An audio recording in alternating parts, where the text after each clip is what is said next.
હમણાં વાત કરતા હતા કે આ વિસ્તારમાં કે સમગ્ર ગુજરાતમાં ભુવાઓની સંખ્યા વધતી જાય છે.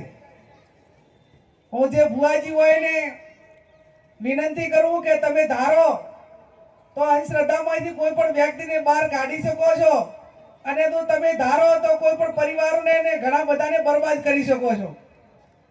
આમાં પ્લસ અને માઇનસ બે છે. અમારે એ બાજુ ભુવાઓ ધૂણામાં આવે એટલે ઘણી વખત બધા આગેવાનો ને બધા કહેતા, અને આમ ભુવાઓ જાય ધૂણવા એટલે શું કે આકાશ બાંધું, પાતાળ બાંધું, 64 જોગણી બાંધું, આવું બધું પેલું કે, અને ઘરમાં પાછું ઝોપડું બાંધવા માટેની દ્રોઈડિયા ના હોય ને આખું પાતાળ બાંધી નાખે એમ. અને ભુવા જ, હું એમનો વિરોધ નથી કરતી, પણ આ એક અંધશ્રદ્ધાને પ્રેરિત કરવા માટેનું એક આ નેટવર્ક છે.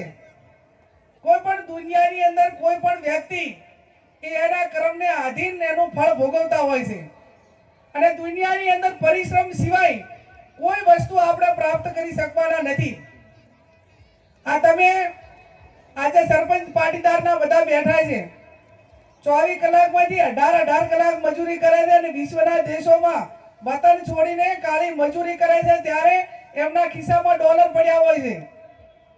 આપણે તો આપણા સમાજના દીકરાઓને ભણવા માટે ગાંધીનગર કે અમદાવાદ બળદેવજી જેવાને, કલ્પેશભાઈ જેવાને કહીને એડમિશન અપાવવા કોઈ સારી સ્કૂલમાં, તો ત્રીજે ચોથે દિવસે ફોન આવે, મને પાણી માફક આવતું નથી, અને આયા બધા આખી દુનિયાની તમામ બ્રાન્ડનો દારૂ માફક આવે, અને ભણવા જાય પાણી માફક ના આવે. આ એક સંઘર્ષ કરવા માટેની એક મુશ્કેલી વેઠીને બીજાની હરોળમાં એ ટકી રહેવા માટેની જે મનોબળ સાથે જે એને ટકવું જોઈએ, એ આપણા સમાજના દીકરાઓ ટકી શકતા નથી. આમ તો જનસંખ્યા ગમે એટલી હોય, પણ એમાં વિલ પાવર ના હોય, એની સિસ્ટમ ના હોય. હમણાં ડેરીની વાત કરતા હતા બળદેવજી કે આટલા બધા ઠરાવો થાય, પણ તો અહીંયા વોટ આપવાનું હોય એ ટાઈમે તો પછી ચેરમેન ને આ બધા જ્યાં નક્કી કરેલું હોય અને વર્તમાન ટૂંકા રસ્તા જોઈને વોટ કરી આવે. આ જ્યાં સુધી તમારામાં જનજાગૃતિ નહીં આવે ત્યાં સુધી સહકારી સંસ્થાઓ હોય કે સરકાર હોય, પણ જ્યાં સુધી સમાજ અને સમાજના આગેવાનો થકી એકજૂટતા અને એનામાં વિલ પાવર નહીં આવે ત્યાં સુધી ક્યાંક ને ક્યાંક અવગણના થવાની.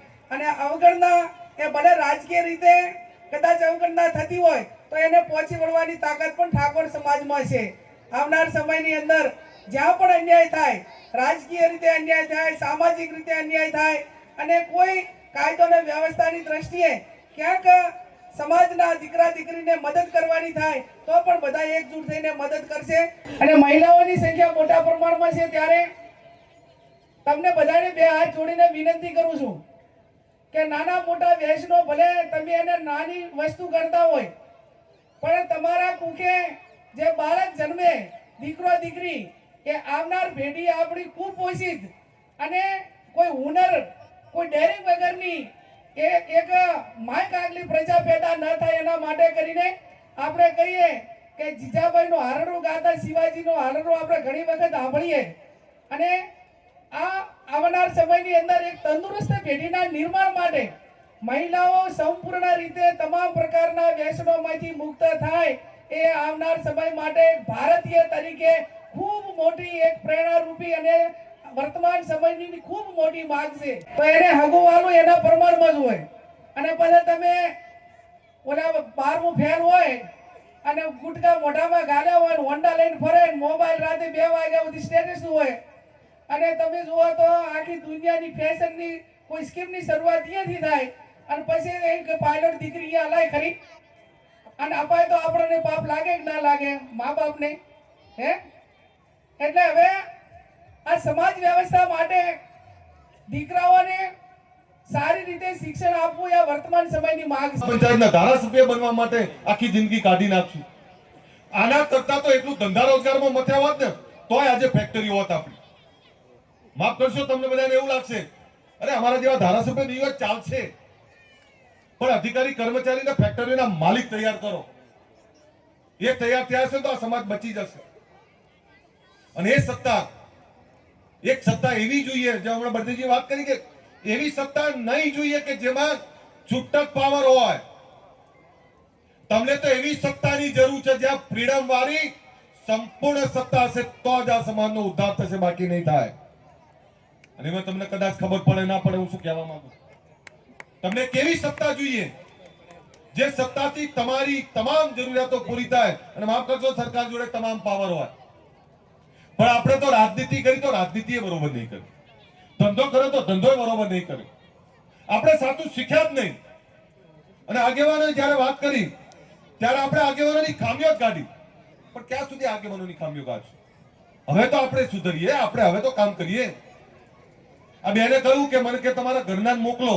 જો આજથી કહું છું મહિનાના 10 દિવસ એ ગામડાઓમાં પડી રહેશે, પણ તમારે તમારા ઘરના બહેનોને તો કાઢવા પડશે ને. બેઠેલા પોતાના ઘરમાંથી શરૂઆત તો કરવી પડશે ને. અને શેના માટે? અહીં બહુચરાજીમાં સંમેલન કરી અમારે કઈ ધારાસભ્ય થવા આવવાનું ભાઈ?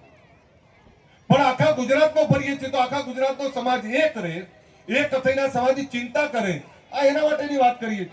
અને હવે જે વાત મુકાય, સમાજની વાત મુકાય, સમાજના આગેવાનો જે વાત મૂકે, એ વાતને સમર્થન કરીને વાતને સાચા અર્થમાં સાર્થક કરવા માટે મથવું પડે. હમણાં નટુજીએ શિક્ષણની વાત કરી, પણ બળદેવજી આ સમાજમાં વિચારોનું સિંચન, વિચારનું વાવેતર કરવું પડે. જેમ બીજા સમાજો આગળ આવ્યા, એ સમાજો આગળ આવ્યાના કારણો જાણવા પડે, એનાથી પીડા ના ઊભી કરાય.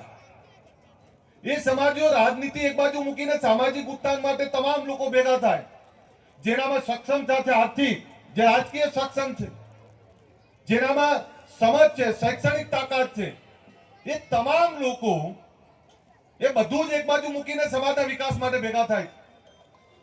તો આપણે પણ પક્ષાપક્ષીથી એક બાજુ મૂકી અને હું મહાન છું, હું વધારે શિક્ષણ મેળવ્યું છે, મારી જોડે વધારે રૂપિયા છે, આના અહમમાંથી બહાર નીકળી અને નીચે બેઠેલો ઠાકોર એને ઉભો કઈ રીતે કરી શકાય, સમાજમાં શિક્ષણ કેવી રીતે વધારી શકાય, સમાજના કુરિવાજો કેવી રીતે દૂર કરી શકાય, સમાજને વ્યસનમુક્ત કઈ રીતે કરી શકાય, સમાજને ધંધા રોજગારની દિશા કઈ રીતે અપાય. સમાજમાં આવી દીકરીઓ જે પાયલોટ બનીને આજે તૈયાર થશે, જયપુરમાં ટ્રેનિંગ લે છે, આવનારા સમયમાં એ ફ્લાઇટ ઉડાવતા છે, એમાં અમે બધા બેઠા હશું, તમે બેઠા હશો. તો આવી દીકરીઓ તૈયાર કરવી પડે અને આવા દીકરાઓ તૈયાર કરવા પડે. એના માટે આપણે વિચારોનું વાવે. હું આ બળદેવજીને કહેતો, પેલા એવા પટેલના છોકરા અમેરિકા ગયા, એ અમેરિકા જ્યારે ગયા ત્યારે 7 સમંદર પાર. હવે આપણે અહીંથી અમદાવાદ મોકલવા છોકરાને એમ કહીએ કે ના, મારો છોકરો ના ત્યાં ફાવે. હમણાં બેને કીધું ને કે એનું પાણી ના ફાવે, પાણી નહીં, એમને મહેનત જ નહીં કરવી.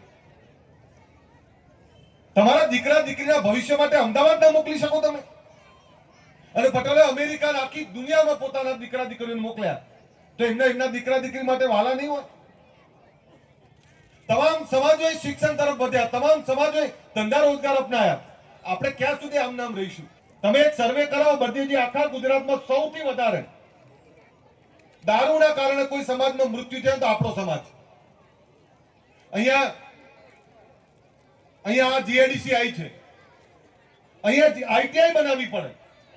આ જીઆઈડીસી માં કંપનીઓ માટેના વર્કરો, તમે મજૂરો તૈયાર નહીં કરો, એના ફિટર તૈયાર નહીં કરો, એના એન્જિનિયરો તૈયાર નહીં કરો, આઈટીઆઈ કરનારા યુવાનો તૈયાર કરો, તો અહીંયા કંપનીઓ તમને નોકરી આપશે.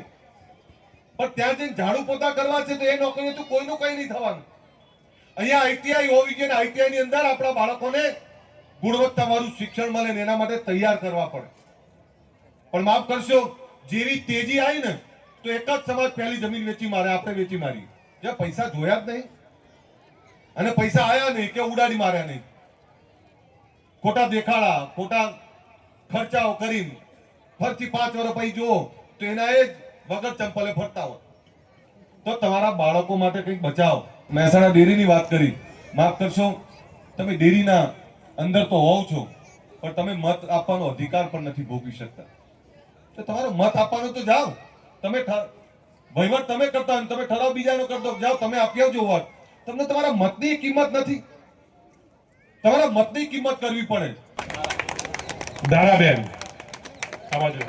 તાળીઓથી બતાવીએ બેનને, દીકરીને, આપણી દીકરીને. આ દીકરી પાયલોટ છે,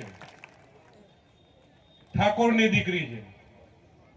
અને અહીંથી અમારે દિલ્હી કે બોમ્બે કે ગમે તો જવું હોય ને તો આ વિમાન ઉડાડે. અભિનંદન આપો. અહીં બેઠેલી મારી દીકરી કે મારા દીકરાને પાયલોટ બનવું છે કે ડોક્ટર બનવું છે, અને આપણે કહીએ છીએ ને કે દીકરીને દૂર ના મોકલાય. આ વિદેશમાં વિમાનો ઉડાડશે. આપણે આપણા દીકરા દીકરીને ભણાવીએ ને તો ધારીએ કરી શકીએ. અહીં બેઠેલા છે ને ભાજપ હોય કોંગ્રેસ, જો ખબર ના રાખી ને તો તમારો મરો છે ને અમનો મરો છે. મહેસાણા જિલ્લો હોય કે બનાસકાંઠા જિલ્લો હોય, 70% વસ્તી આપણી, 70% મંડળીઓ આપણી. સાહેબ એક પણ ડિરેક્ટર તમારો આવ્યો નહીં. મંડળીના પ્રમુખ તરીકે ઠરાવ તમારો થયો, 1,00,000 ને 2,00,000 લઈને જતું રહેવાનું, મન ફાવી મત આપી આવવાનું. કમનસીબી છે આપણી. આ કોની કમનસીબી? અહીં બેઠેલી મારી બેનની ના, અહીં ઉભેલા મારા યુવાનની, સામે બેઠેલા મારા વડીલોની, અને સૌથી મોટી જવાબદારી અહીં બેઠેલા અમારા આગેવાનો. એક ડિરેક્ટર આપણો નહીં. મરો, મજા કરો, ભેંસો દોવો, ડેરી ભરી આવો.